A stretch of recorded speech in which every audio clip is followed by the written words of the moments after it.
Delighted to be here. Thank you very much for the invitation. I'm always pleased to talk about the news media bargaining code. It's being adopted with a very slight variation in Canada. I think it will be adopted in the UK with not too much variation. There's some legislation that needs to pass first, but I'm confident that will happen next year. And there's a variation of it in front of the US, well, not yet in front of the US Congress, but hopefully will be soon. I've had contact from both India and Africa on the code, and so it's just terrific to be talking to a Japanese audience about the code, so that the more it spreads around the world, the better. The other reason I'm delighted to speak is that there is, it is world leading, I'm pleased to say, but it is a bit misunderstood at times, and it's a bit misinterpreted deliberately at other times, as people who oppose the code put forward criticisms which actually completely are not aligned with the facts. So it's always nice to have an opportunity. So I'm going to talk today under 5 headings. I'm going to explain the logic of the code, then secondly, some features, thirdly, a bit about the negotiations, fourthly, the results achieved, and finally, just deal with some of the main criticisms. And then I'll try and do that to leave enough time for questions, which I'd be delighted to answer. So under the logic for the code, let me just make clear, it is not based on copyright, although I can see that it is in some ways associated with it a bit, but in our minds in Australia, we stayed right away from copyright. That was not used as a basis for the code at all. What we used for the code, or the logic for the code, was really 2 economic concepts, which I'm sure most of the audience will understand, but I'll explain them nonetheless. One was externalities, and the other explanation involved market failure. So the externalities are where journalism provides benefits beyond that which occurs to the people who actually buy the newspapers. There's broader benefits for journalism, from journalism, not just for those who buy the newspapers, but even for people who don't, because journalism is a record of what's going on. It holds people in power to account. It promotes excellent debates. So it's a fundamental part of our society, and therefore needs to be to make sure we have sufficient journalism, because what people pay for it undervalues its benefits, and so we need to make sure that that doesn't lead to a reduction in journalism, so we don't get those wider benefits. The market failure comes in because what happens is that Google and Facebook have dominant positions in search and social media. In Australia, Google has a 95% share of search. Facebook, through its various mechanisms, is clearly the dominant player. And what we've seen is the newspaper, so Google and Facebook benefit from journalism because they want to get people onto their websites, both to do search and social media, by providing a wide range of news. If you think about search, you want to search for COVID responses, then it helps if you're going to Google, Google needs to draw on newspaper sources very much to provide that answer. And there's many search questions that do need newspaper articles to help the response. And so it's a fundamental part of Google's business to be able to access journalism. Facebook had what used to be called a news feed. They've changed that to just a feed now, but nonetheless, it's often a way people get their information, and it wouldn't be as useful if it didn't have access to journalism and media articles on it.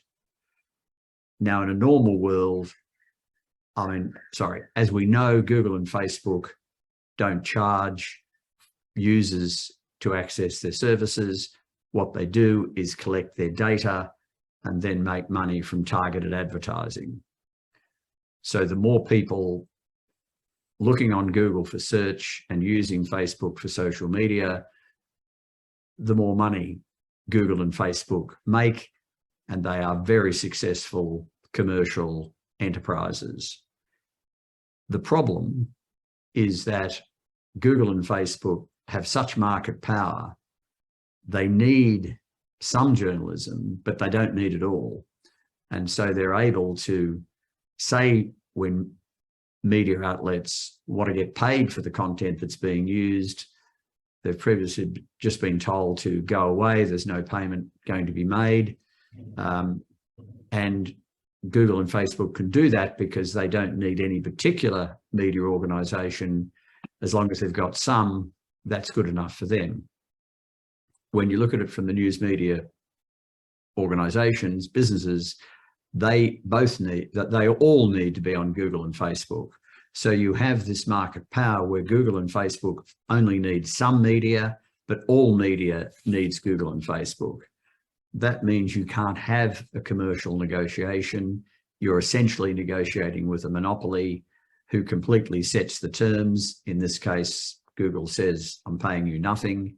And this imbalance in bargaining power, this market power that exists, is in economics a market failure. So we need to address that market failure so you can have proper commercial negotiations between the media businesses and Google and Facebook. And the logic of the code was to address that market failure and allow commercial negotiations to occur. Indeed, so there's three key features of the code. One is that it requires news media businesses it requires the digital platforms to negotiate with news media businesses. And if they can't reach agreement, then the terms will be settled by arbitration. We chose final offer arbitration so that each side would put their final offer in and the arbitrators would choose between those two offers. We did that because there's so much uncertainty, so little information, that we wanted to make the arbitrator's job a lot easier. So just to emphasize, so the forcing device in the code was not the negotiation, but if you don't succeed in negotiation, then it goes to arbitration. So you will get an outcome, and that's a forcing device to improve the bargaining power of the media businesses, because if they can't get a good deal, they know they can go to arbitration. Google and Facebook know they just can't dismiss the media businesses because there's the fallback of arbitration. So that negotiate, arbitrate is one key element of the code. The second one is that if Facebook or Google do deals with any media businesses, then they must do deals with every media business. So to be clear, the code does not require Google or Facebook to carry media items. They could say, we won't carry any journalist items, we won't carry any media content, and they can do that. But if they do choose to show any media content, either Australian or international, then they must negotiate with everybody. So it's either no media or negotiating with all media. That's the choice they face. They can't just pick off a couple. And then the third element of the code, which is really important also, is it allows for collective bargaining amongst smaller entities. So we had no doubt that there's 4 large media entities in Australia. They can negotiate on their own. There's quite a large number of medium-sized entities in Australia. They can negotiate on their own, but there's a lot of smaller ones. Some of them negotiated deals on their own, but in a couple of cases they came together to do a collective bargaining, and that was allowed, even though you could see them as competitors getting together as media businesses to negotiate with Google and Facebook. Under our law, that was allowed. So that's the key three features of the code, and that really is about all as much you need to know about the code as those three features. The negotiations were interesting. Google engaged a lot. Facebook did not engage very much. We had some rather silly arguments come forward.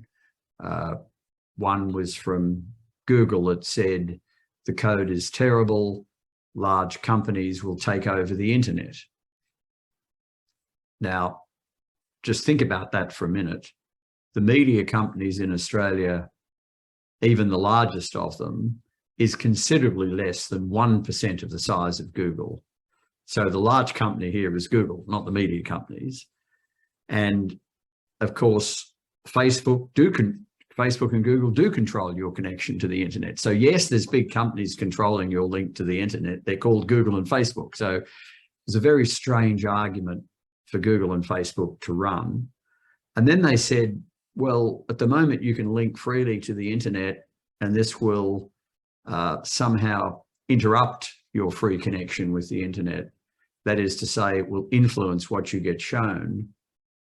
Well, it won't, because the code, let me be clear on this, that this is not a pay per link exercise. This is upfront lump sum payments for use of content. So it's not directed to links. It's based on, past usage, how much media from various organizations do you use, and then you work out a payment for that. It's not based on links. So it doesn't change anything about how the internet works at the moment. What's strange about the argument that the code may influence what you get shown, the code won't do that at all.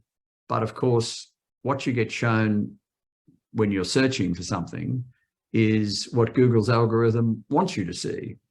And more so, you get a lot of sponsored ads, sponsored links, rather than organic links. So Google's already accepting money to promote content. So this whole, so it's a very strange argument for Google to run. They're almost, it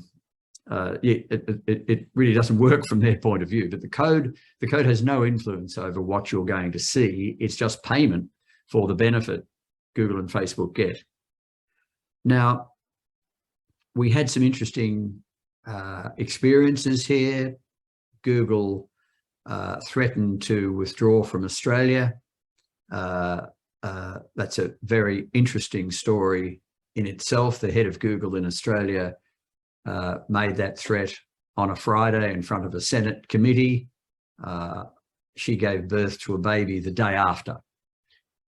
So it was quite a tense time as to when she would go into contractions when she was in front of the Senate committee. So that had a bit of drama associated with it. But more seriously, when Google, although that was serious enough, but when Google threatened to leave Australia and not allow Australians to access Google search, Bing came, or Microsoft came in and said, well, look, we can do it all through Bing. The chief executive of Microsoft talked to the Australian Prime Minister, and that's what would have happened. But Google changed their mind when they saw that that threat wasn't having the purpose they thought it would. Facebook, on the other hand, didn't deliver a public threat. They just, without any warning at all, took all news off Facebook, but they not only took media off Facebook, they also took public warning notices, you know, whether there's a bushfire in your area, and there were bushfires in one part of Australia threatening homes, and that information disappeared off Facebook. There was health advice going out, which disappeared off Facebook. So, you know, in some ways, lives are at risk. So Facebook then got a very negative reaction from the public for having done that, not so much for taking news off, but for the overreach of taking public warning and public messaging, health warnings, bushfire warnings, as I say, off the news feed. So they eventually came on board once they realised that that action had not worked. It indeed had backfired, turned bad for them. There were, however, negotiations that then occurred once Google and Facebook realised that that threat and that action hadn't worked. There were changes made. Those changes weren't significant, but there was one change that was really important for Facebook and Google, but which didn't much matter to the government. And so in any negotiation, if you can give something that matters to the other side but doesn't matter to you, then that's what you do. And this was the requirement that before designating a platform under the code, the treasurer will determine whether the platform is making a significant contribution to Australian news through content agreements. Google and Facebook, when that was there, went out and did deals. So the legislation was passed in February 2021. Google and Facebook weren't designated. They instead went out and did deals to avoid designation. So whereas we thought that commercial deals would get done under the threat of arbitration, we didn't expect there'd be arbitration. We thought the threat of that would see deals done. Instead, it was the threat of designation that saw deals done. It didn't matter to us. The objective was not designation. The objective was not arbitration. The objective was commercial deals. And we got those done pursuant to the legislation. So that worked out very well. And to avoid designation, Google and Facebook did those deals very quickly. Most of them were done within 6 months. They were very complex deals. So Google and Facebook put a lot of effort into them. Just going to the results of that, Google have done deals with essentially everybody, large, medium, small, you know, hundreds of deals, or not hundreds, but deals with hundreds of publications, because Country Press Australia has 180 publications owned by 60 owners. They did a collective bargaining deal. There was another collective bargaining deal where 24 players got together, but all up, hundreds of media enterprises have benefited from deals with Google. There's a little controversy at the margin where Google thinks some media entities don't qualify. Those media entities have a different view, but that's one or two entities at the margin. I think you can really say Google has effectively done deals with every qualifying media entity in Australia. Facebook did deals with, again, large, medium and small, but inexplicably they stopped short and did not do deals with the Special Broadcasting Service, which is the very, you know, it's got about a 10% market share. It's a multicultural broadcasting service. It broadcasts in all sorts of languages in Australia because we have such a multicultural population. So it does that with TV, radio, and some print. And then you've got another entity called The Conversation, which brings journalism and universities together to produce excellent public interest journalism. So Facebook have probably done deals with media enterprises that employ 80 to 85% of Australian journalists, but they stopped short in a way that's very hard to understand. So the result of all those deals, though, is that over $200 million Australian is being paid by Facebook and Google to Australian media businesses, large, medium, and small, over $200 million. That probably represents, I mean, it's hard to get exact numbers, but probably represents about 20% of journalists' salaries is being covered by these payments. Likewise, it's probably about, or probably over 20% of the combined news media businesses, EBIT plus, that's earning before interest and tax, plus depreciation and amortization, it's probably over 20% of that. So it's a very significant sum in the Australian context. It really makes a difference to Australian broadcasters. There's been a lot of journalists I know saying there has never been a better time in Australia to be a journalist. There's plenty of jobs around. The best, most vocal example is the Guardian newspaper. They're quite small in Australia. They employ about 100 people. They're now increasing that to 150 people, mainly journalists. So a 50% increase, essentially due to the deals they were able to do with Google and Facebook. So very significant for the Guardian, but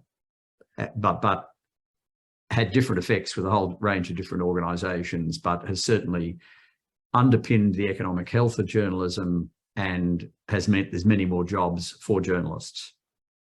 Just dealing very briefly with the criticisms, I'll finish up in a few minutes, so get your questions ready, please. Some have said, but there's a lot of other problems in journalism. My answer to that was the code was never meant to deal with all problems with journalism. It was just meant to make sure there's commercial deals for content provided to Google and Facebook. Some have said only the big players got any money out of it. Well, that's just factually incorrect. What is true is, of course, they're paying for content. So if you employ more journalists, if you are a big media company, and we've got 4 big ones in Australia, then of course you're producing more content, therefore you get paid more. Now that's only fair in a commercial arrangement.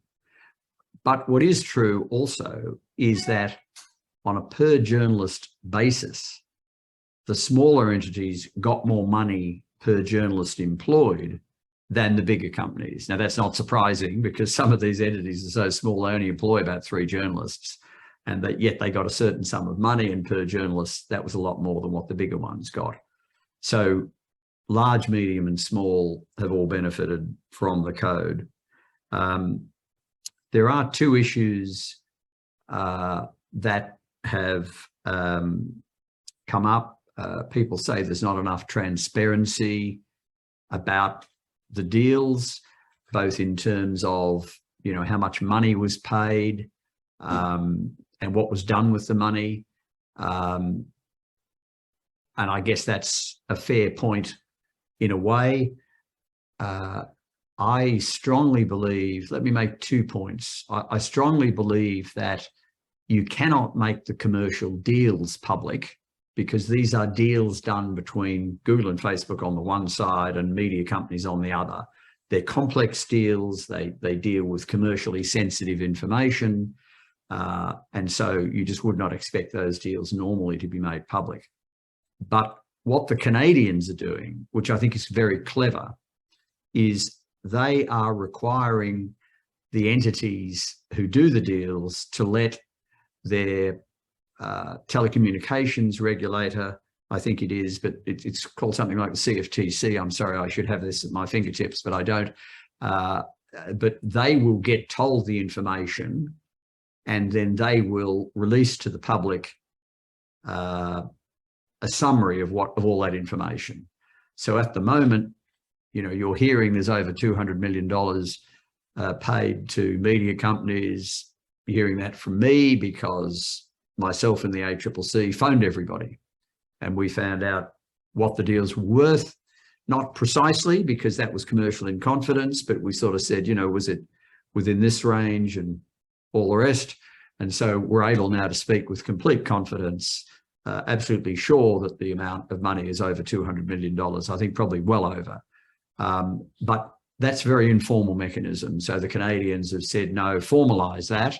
Make sure you do tell the regulator, and then the regulator can provide that information just as I've provided it to you tonight, and also a bit more about what's been done with the money.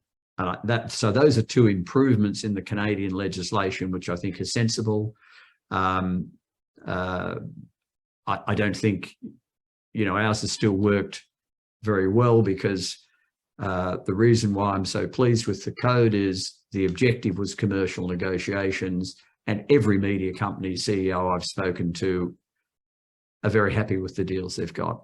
So you can't ask for more than that. I've been involved in public policy for 40 years, and I don't think I've come across a bit of public policy that has worked as well as this had. We have had an objective, and it's been completely met. So look, with that, I'll just finish up by saying the Commonwealth Treasury Department in Australia is doing a review of the code. That was required under the legislation. After 1 year, they would do a review. They will report to the Treasurer in Australia next month in September. I imagine you'll know the result of that in October next year, October in 2 months' time. One issue they will think about is whether Facebook has done enough to avoid designation. In my view, they haven't, and they probably should be designated now under the code, but that's an issue for the Treasurer.